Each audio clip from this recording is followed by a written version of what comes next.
Inspirasi Mutiara Pagi.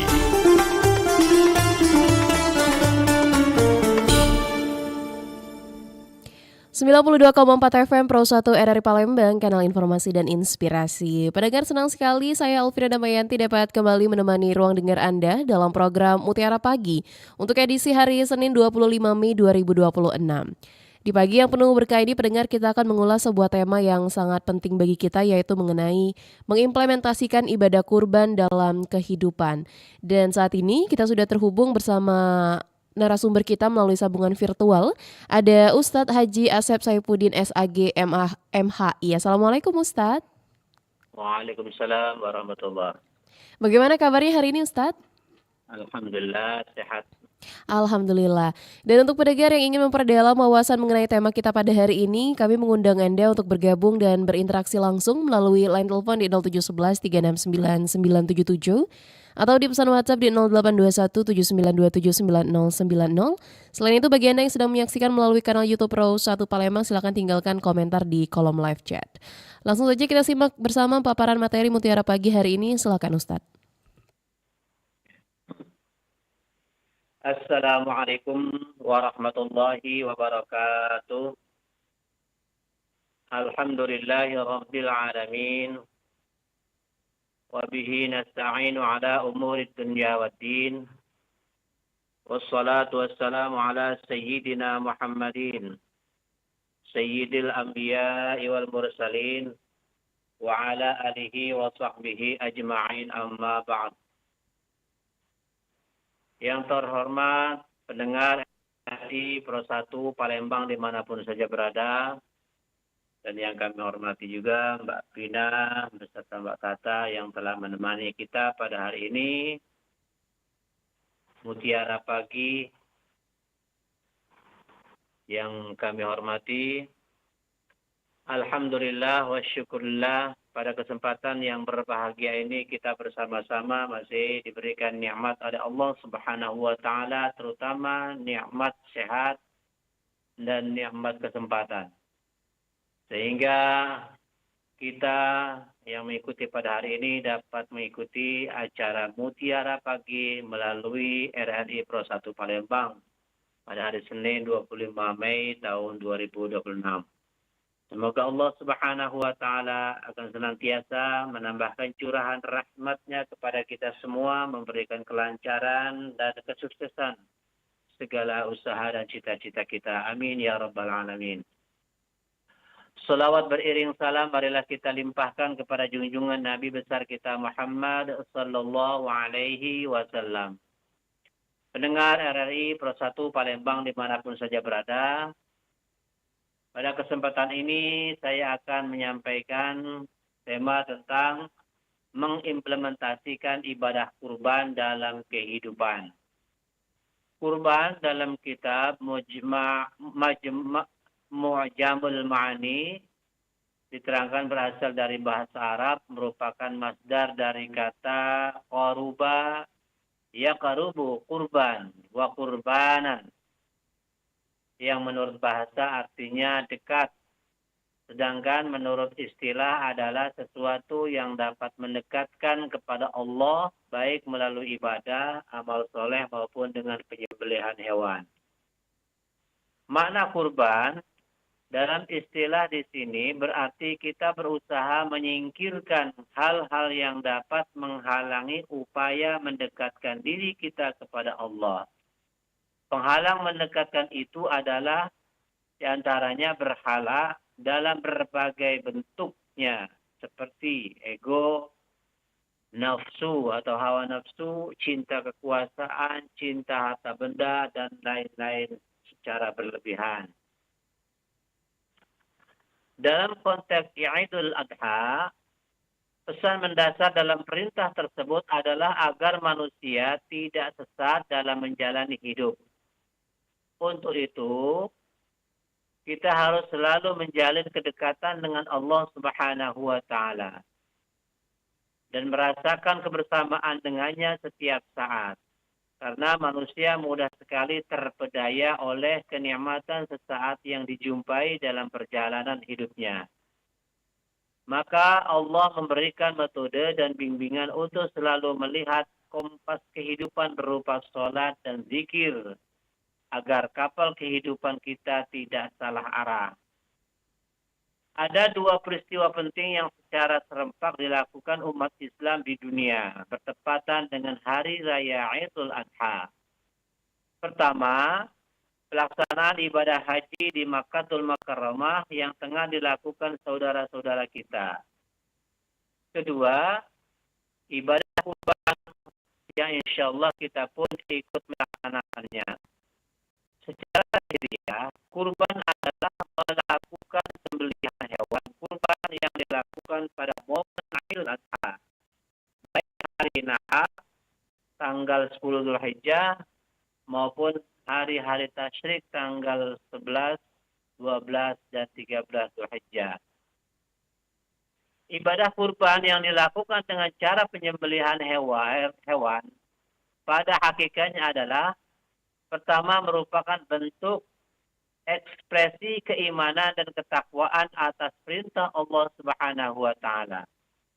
Pengamalan kurban ini bersifat ta'abbudi dan harus sesuai dengan petunjuk Allah dan Rasul-Nya.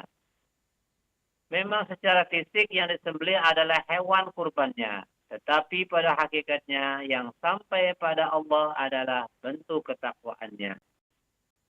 Kedua, sebagai wujud rasa syukur nikmat kepada Allah.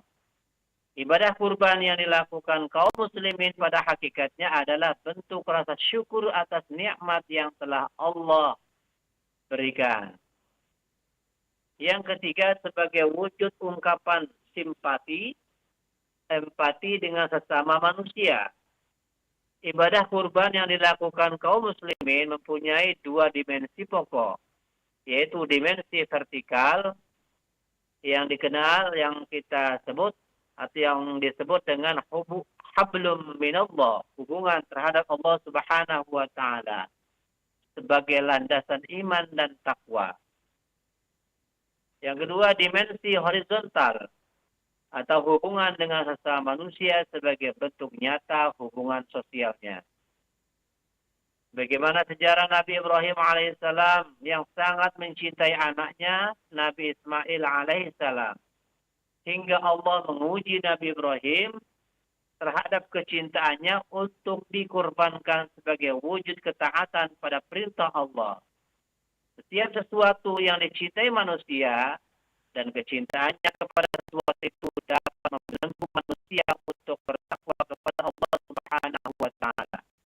Maka itu Allah perlu mengujinya kepada manusia sampai di mana kecintaannya kepada Allah Subhanahu wa taala, apakah mampu mengalahkan kecintaannya kepada selain Allah. Jadi jika Ismailnya Nabi Ibrahim alaihissalam adalah anak kandungnya sendiri yang sangat dicintai Nabi Ibrahim kemudian dikorbankan, maka Ismail kita saat ini bisa berwujud jabatan, kedudukan, harta benda, harga diri, maupun profesi, termasuk di dalamnya mental korupsi, kolusi, dan nepotisme, serta serakah yang menguasai manusia. Apa yang menjadi kiasan sebagai Ismail sesungguhnya adalah setiap sesuatu yang membuat manusia hanya memikirkan kepentingan dirinya sendiri. Dan tiap sesuatu yang dapat membutakan mata hati dan mentulikan telinga manusia dari hidayah Allah Subhanahu wa taala. Kiranya apa dan siapapun Ismail itu, maka harus dikorbankan di bumi yang fana ini sebagai bukti keimanan dan ketakwaan dalam bentuk ketaatan dan ketulusan kita kepada Allah Subhanahu wa taala. Inilah sejatinya makna terpenting Idul Adha, yang tumbuhnya sikap kesediaan berkurban dalam konteks sosial yang lebih luas, yakni kapan dan dimanapun kita berada rela memberikan pengorbanan yang tulus demi kemaslahatan umat. Jadi mengimplementasikan ibadah kurban dalam kehidupan sehari-hari adalah mewujudkan nilai-nilai ketaatan, keikhlasan, dan kepedulian sosial di luar musim Idul Adha. Hal ini bisa diterapkan melalui berbagai bentuk berkurban secara non-ritual seperti bersedekah harta, mengorbankan waktu untuk keluarga, dan mempererat silaturahim antara sesama. Pendengar RRI Pro 1 Palembang dimanapun saja berada. Maka berikut ini adalah cara konkret mengimplementasikan esensi kurban dalam rutinitas kita sehari-hari. Yang pertama, melatih empati dan kedermawanan. Bahwa sedekah harian atau mingguan secara konsisten membagi-bagikan sebagian rezeki dari apa yang telah kita terima dari Allah Subhanahu wa taala kepada orang lain, terutama untuk kaum fakir miskin atau tetangga yang sangat membutuhkan, untuk menumbuhkan jiwa filantropi, yaitu jiwa yang mengedepankan ingin berbagi dan ingin melakukan kebaikan kepada orang lain. Yang kedua, mengendalikan ego dan hawa nafsu. Esensi kurban adalah merelakan sesuatu yang kita cintai demi perintah Allah. Kita bisa menerapkannya dengan mengontrol emosi, menahan diri dari sifat-sifat boros, dan mau mendahulukan kepentingan orang lain. Yang ketiga, berbakti dan berbagi dengan keluarga.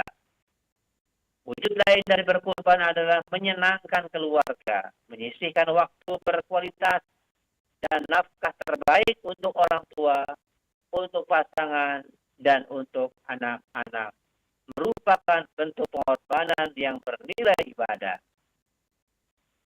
Yang keempat, mempererat tali silaturahim. Saling memberi hadiah ataupun makanan kepada rekan kerja, teman maupun tetangga untuk menciptakan kebersamaan dan solidaritas. Yang kelima, mensucikan harta, berinvestasi pada kebaikan melalui zakat, infak, dan sedekah untuk membersihkan harta yang kita miliki. Pendengar dari Pro 1 Palembang dimanapun saja berada, inilah di antara implementasi dari pelaksanaan kurban, merupakan perilaku bersosial dalam kehidupan kita sehari-hari yang harus kita terapkan. Demikian, semoga bermanfaat. Wallahul muwaffiq ila aqwamit thoriq. Wassalamualaikum warahmatullahi wabarakatuh.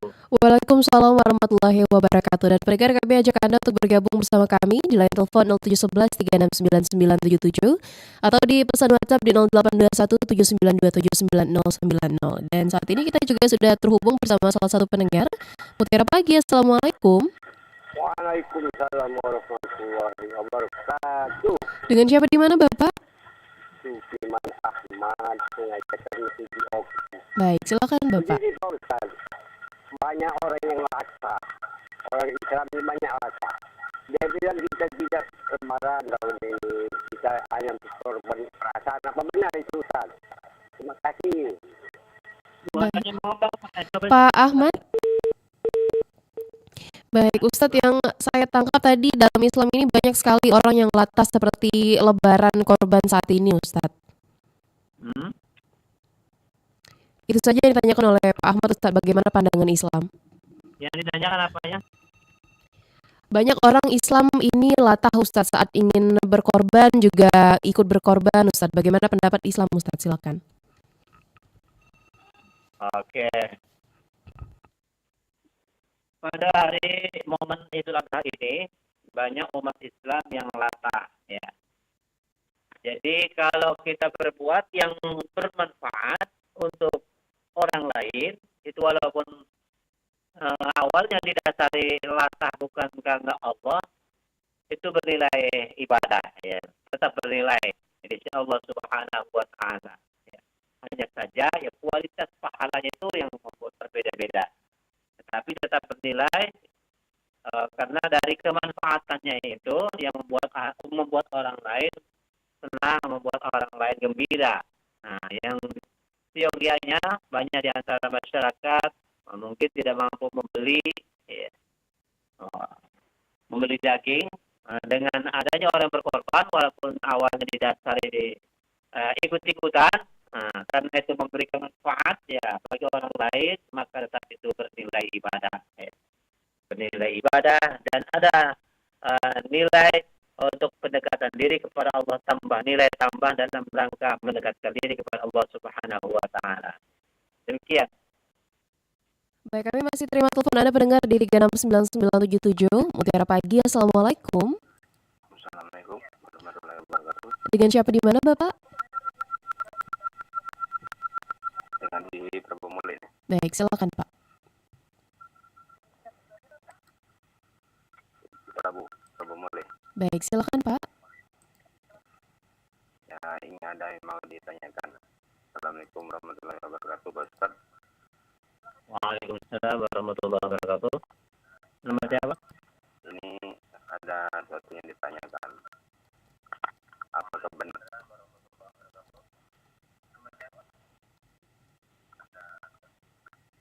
Suaranya nggak jelas ya? Silakan, Bapak. Ya, saya mau menanyakan sesuatu, Mbak, pada Pak Ustaz.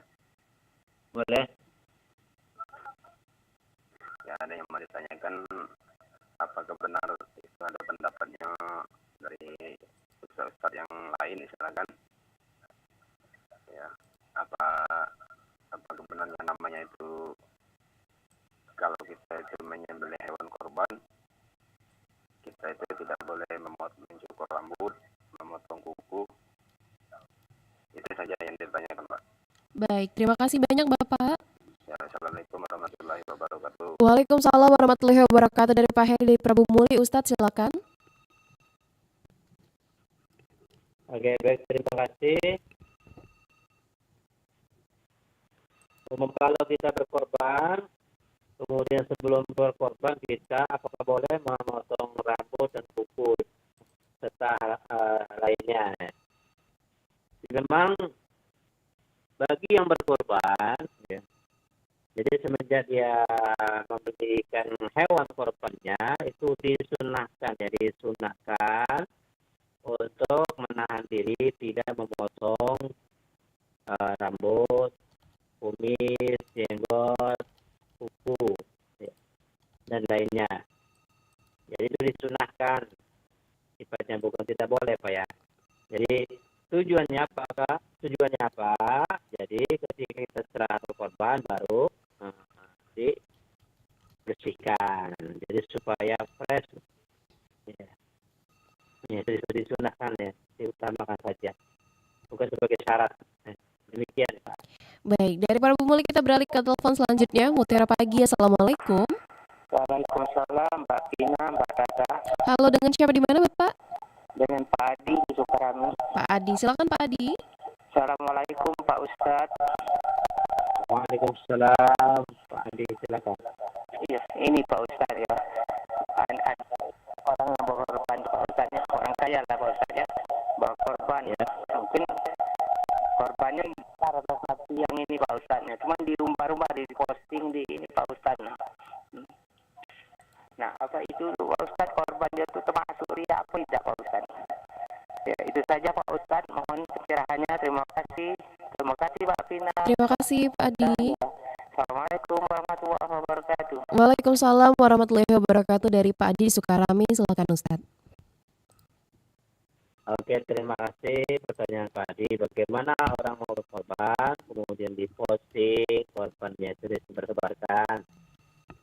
Memang itu bernilai ria, Pak ya. Itu perbuatan tersebut memang salah satu perbuatan ria. Namun karena korban itu tetap dapat memberikan manfaat bagi orang lain, bernilai memberikan kegembiraan, ya tetap ada masih dapat pahala.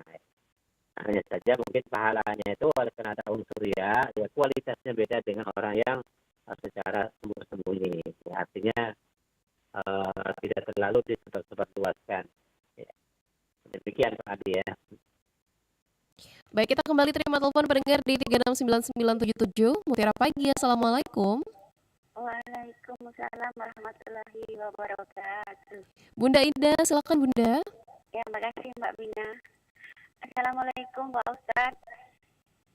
Waalaikumsalam warahmatullahi wabarakatuh. Silakan Bu Ida. Jadi Pak Ustadz, gimana ya cara kita menyikapi supaya ketakwaan ya dan keimanan kita tuh tentang pengorbanan kita begitu supaya menjadi bermanfaat bagi kehidupan kita, orang banyak dan keluarga gitu ya. Kemudian Pak Ustadz, pertanyaan kedua ya, puasa yang kita lakukan hari ini dan besok ya hari ini kan tanggal 7, besok kan 8 gitu. Gimana tuh apa manfaatnya gitu Pak Ustadz? Ya, terima kasih waktunya. Wassalamualaikum warahmatullahi wabarakatuh. Waalaikumsalam warahmatullahi wabarakatuh. Dari Bunda Ida, silakan Ustaz. Oke, baik, terima kasih. Yang pertama, bagaimana agar kita berkorban itu bisa meningkatkan keimanan dan ketakwaan kepada Allah Subhanahu wa taala. Jadi sudah dijelaskan tadi bahwa tujuan berkorban itu adalah meningkatkan ya ketaatan dan ketulusan. Jadi kuncinya kepatuhan dan ketulusan kepada Allah Subhanahu wa taala. Jadi Nabi Ibrahim setiap kali mendapatkan perintah dalam rangka ya mematuhi perintah Allah Subhanahu wa taala, tidak dipedulikan apapun kondisi ya yang sedang dialami, yang sedang dijalani, ya bahkan dengan ketulusan yang tinggi ya kepada Allah untuk meningkatkan pengabdian kepada Allah, anaknya pun yang sangat dicintai siap dikorbankan.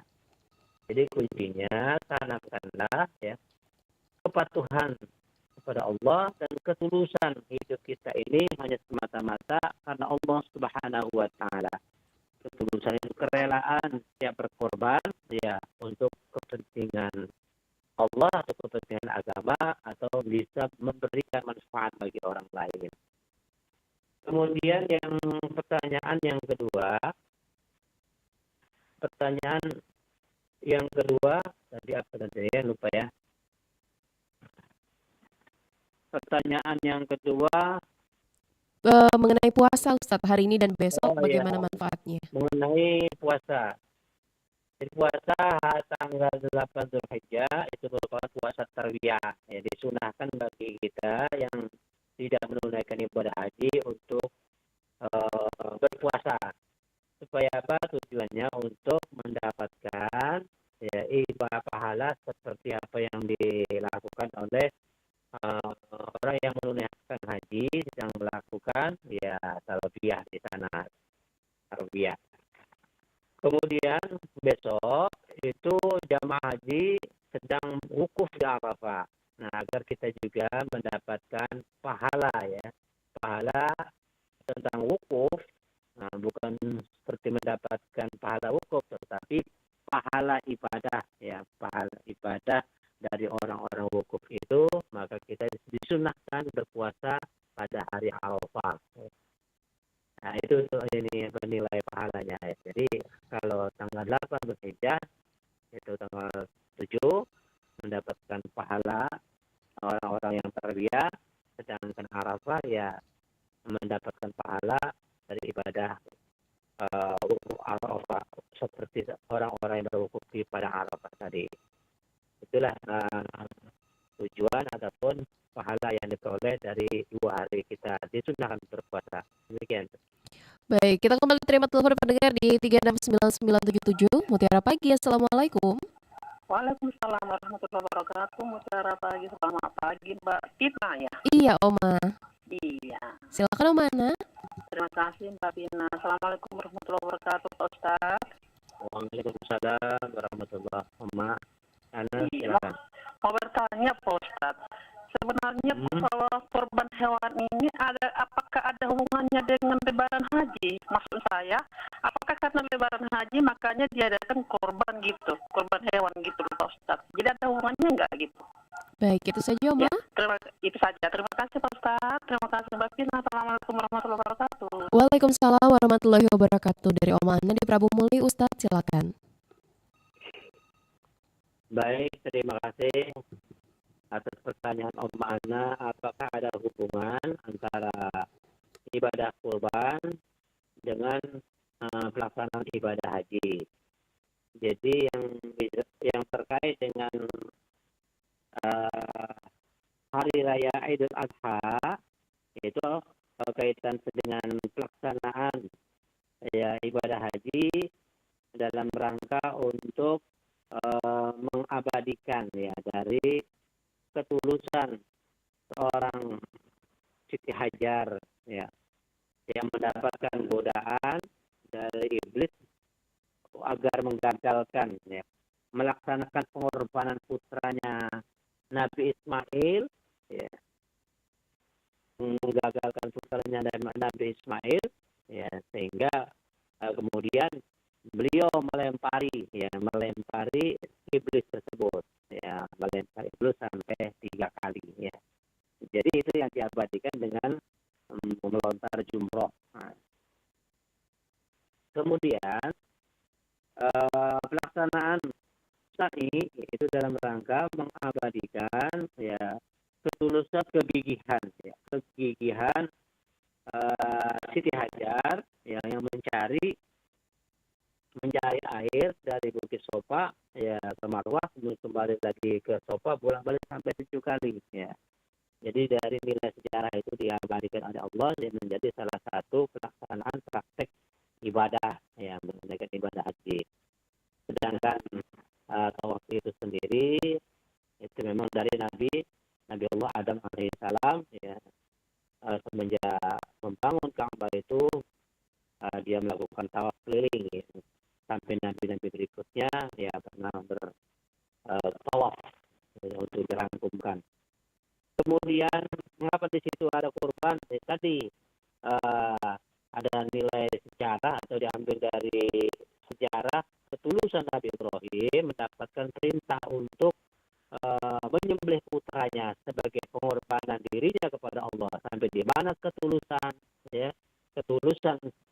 seorang Ibrahim ya kepada Allah Subhanahu wa taala, karena dikenal Nabi Ibrahim orang-orang yang patuh dan taat. Maka Allah menguji apakah benar-benar patuh dan tulus ya sehingga dia perintahlah karena memang benar-benar tulus patuh kepatuhannya kepada Allah, coba Allah memerintah menguji Nabi Ibrahim untuk mengorbankan putranya yang dicintainya itu agar disembelih atau dikorbankan, dipersembahkan kepada Allah. Ternyata Ibrahim mau melaksanakannya.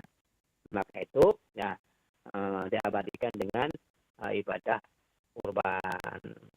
Diabadikan dengan melaksanakan kurban di hari raya Idul Adha ini. Kalau hari raya hajinya itu ya berkaitan dengan pelaksanaan haji. Kemudian mengenai kurbannya itu adalah praktek pengorbanan Nabi Ibrahim, kemudian jumlah bersamaan waktunya yaitu tanggal 10 ya. Itu pengorbanan Nabi Ismail, penyembelihan Nabi Ismail yang kemudian melempar jumrah itu ya tanggal 11, 12 sampai 13 itu melemparnya itu melempari iblis itu 3 kali sampai 3 membujuk, dilempari lagi, berikut hari besoknya dilempar lagi. Nah maka diabadikan dengan melontar jumrah. Ya, demikian. Baik, kita ke WhatsApp terlebih dahulu. Sudah ada pesan WhatsApp yang masuk dari pendengar. Ini Ustadz ada dari Pak Romli Jamal di Muara Damai.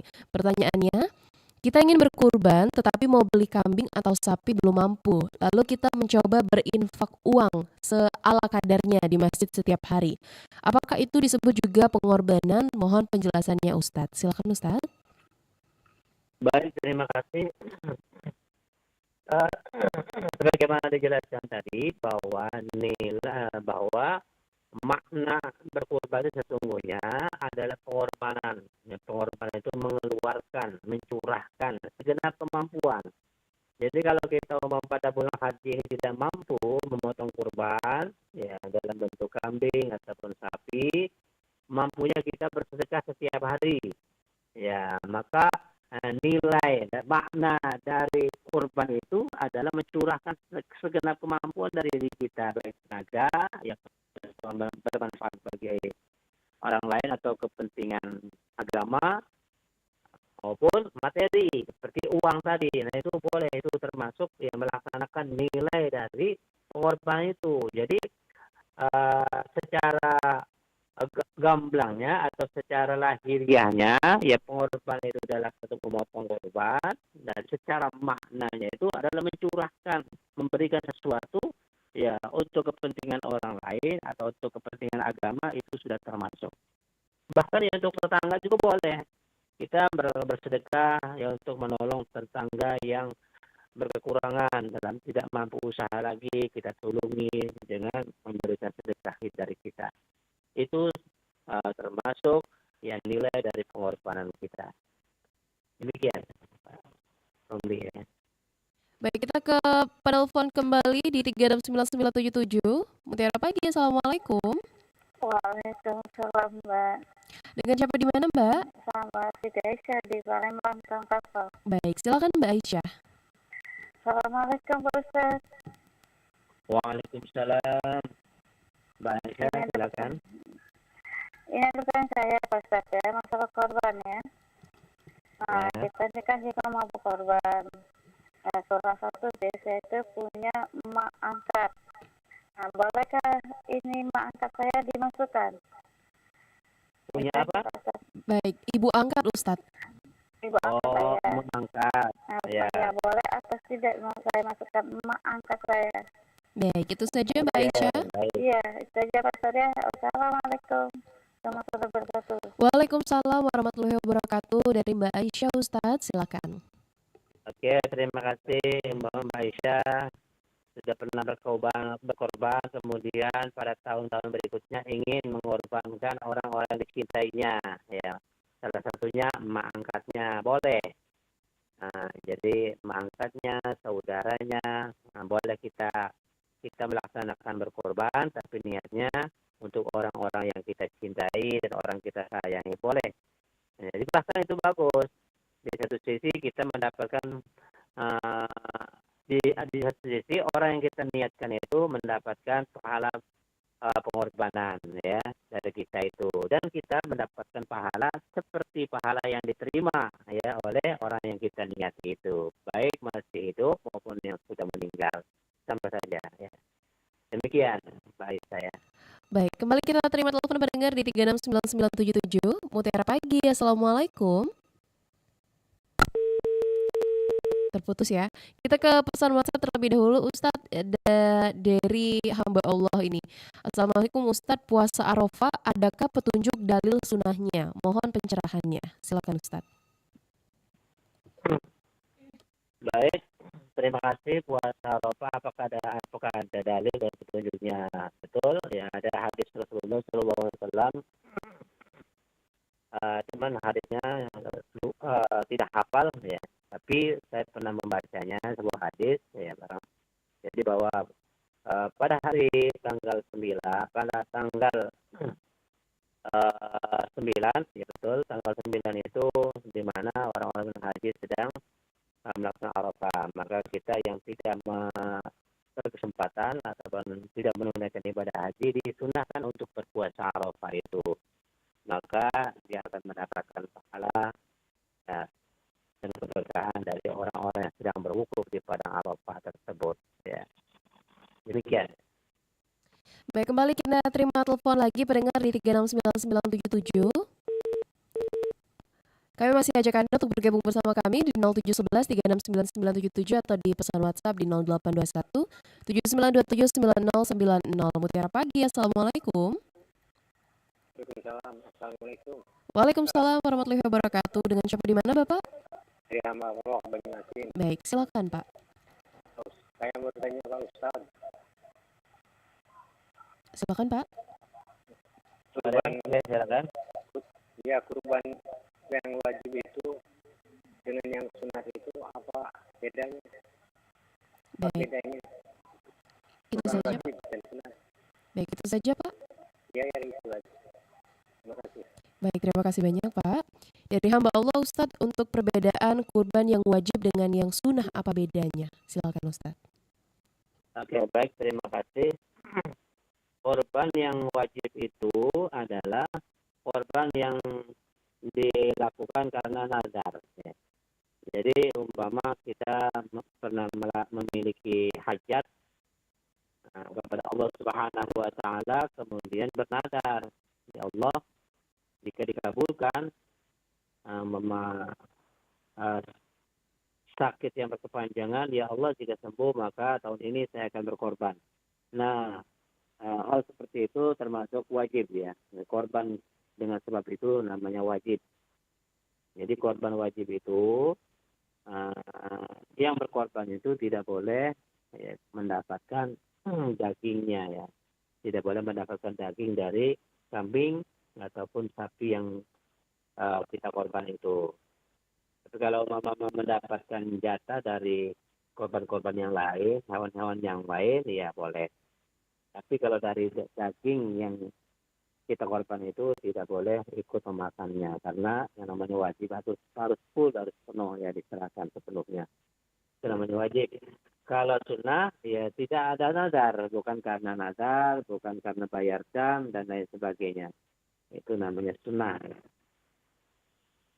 Ada yang menurut Imam Al-Ghazali, ya, fatwa Imam Al-Ghazali, bagi orang yang mampu, kemudian di lingkungan kita banyak orang yang fakir dan miskin, kita berkewajiban. Ya, bagi yang mampu, tadi yang memiliki rezeki, ya kelebihan, memiliki rezeki yang lebih, maksudnya ya, untuk terbeli biaya tersebut, maka kita berkewajiban untuk menunaikan korban. Tapi wajibnya fardu kifayah. Ya, fardu kifayah itu apabila ada orang yang lain sudah melaksanakannya, maka kita terlepas dari kewajiban tersebut. Tapi kalau tidak ada sama sekali, ya, maka orang yang mampu itu atau orang yang kaya itu ikut berdosa. Demikian. Baik, kita untuk pertanyaan terakhir Ustadz dari pesan WhatsApp ini ada dari Pak Wahdi. Apa makna kurban itu suatu indikasi bahwa agama harus masuk akal? Contohnya, bagaimana kalau manusia itu sendiri yang dikurbankan? Apakah manusia mau melaksanakan syariat kurban? Terima kasih Ustadz. Baik, terima kasih atas pertanyaan Pak Wahdi. Ya. Jadi bahwa agama itu aklun. La dina liman la aqlala. Artinya bahwa agama itu rasional. Kemudian andaikan perintah Allah itu dilaksanakan oleh Nabi Ibrahim, menyembelih apakah perlu dilaksanakan? Ya tentu saja ya Allah lebih tahu. Jadi pada saat pelaksanaan itu hanya sekedar menguji. Ya, jadi maka itu diganti oleh Allah Subhanahu wa taala. Jadi Allah lebih memahami yang namanya agama itu rasional. Yang sekiranya tidak masuk akal, ya tidak rasional, bertentangan dengan artinya dengan kemaslahatan manusia, ya, maka artinya jalan yang lain yang bisa ditempuh atau bisa dilaksanakan. Contohnya banyak sekali, seperti darurat, ya. Ada kelaparan, hidup di hutan.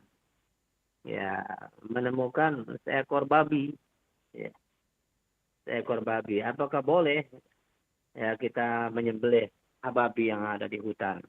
Itu dari kelaparan, ya, pada kelaparan yang menimbulkan ya sengsara. Dalam artian ya kelaparan itu melelahkan, ya tidak bisa berjalan lagi ya untuk menempuh perjalanan di hutan itu. Maka agama itu yang rasional, ya maka membolehkan, ya.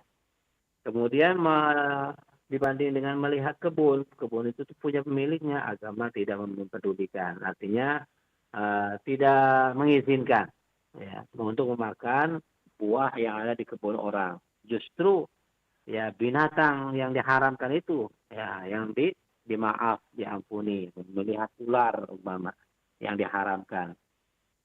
Nah, jadi agama ya itu rasional. Karena kalau kebun milik orang lain itu ada pemiliknya. Kalau pemiliknya tidak ridho, bagaimana nanti nasibnya?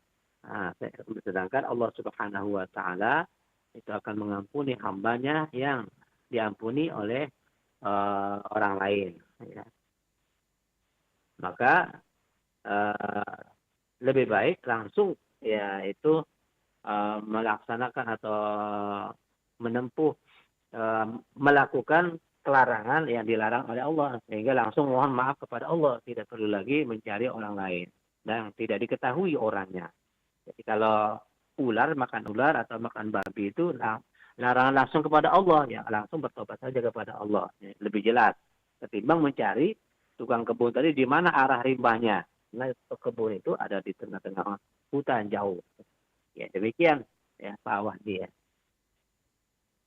Baik Ustadz, mengingat lintas waktu segera menuju pukul 6 waktu Indonesia Barat, kami persilakan Ustadz untuk menyampaikan kesimpulan ataupun closing statement sebagai penutup materi kita pagi hari ini. Silakan Ustadz. Oke, baik. Terima kasih pendengar RRI Pro 1 Palembang dimanapun saja berada. Kita sebagai orang yang beriman dalam rangka untuk mengimplementasikan nilai-nilai korban, hendaknya kita harus melatih diri ya dengan melakukan kedermawanan setiap hari, tidak saja hanya kita melaksanakan penyembelihan korban hanya setahun sekali. Kemudian mengendalikan ego dan nafsu, jadi mengenyahkan ego kita termasuk pengorbanan kita. Kemudian juga berbakti dan suka berbagi kepada keluarga, kepada orang tua, kepada saudara, termasuk juga nilai dari pengorbanan kita. Meluangkan waktu untuk saling menghubungkan silaturahim, itu termasuk pengorbanan kita. Karena bahayanya besar sekali orang-orang yang tidak saling silaturahim akan menimbulkan permusuhan. Dan permusuhan inilah yang menjadikan kita tidak masuk surga. Maka itu perlu kita meluangkan waktu untuk menjalin silaturahmi, baik antara kerabat keluarga maupun dengan tetangga, saudara-saudara dan orang lain. Kemudian menyucikan harta kita dengan banyak-banyak bersedekah, berinfak, dan lain sebagainya dalam rangka untuk menyuburkan harta kita. Itu termasuk nilai-nilai pengorbanan kita yang flashback-nya akan kembali kepada pelakunya.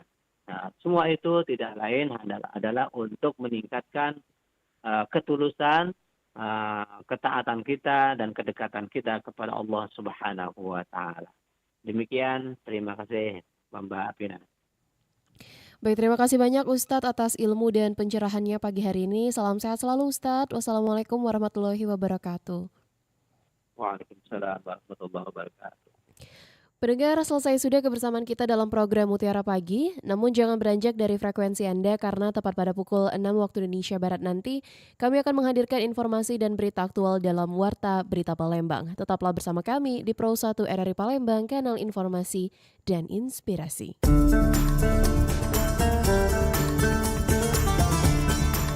Baru saja Anda ikuti Mutiara Pagi. Terima kasih untuk kebersamaan Anda. Sampai jumpa.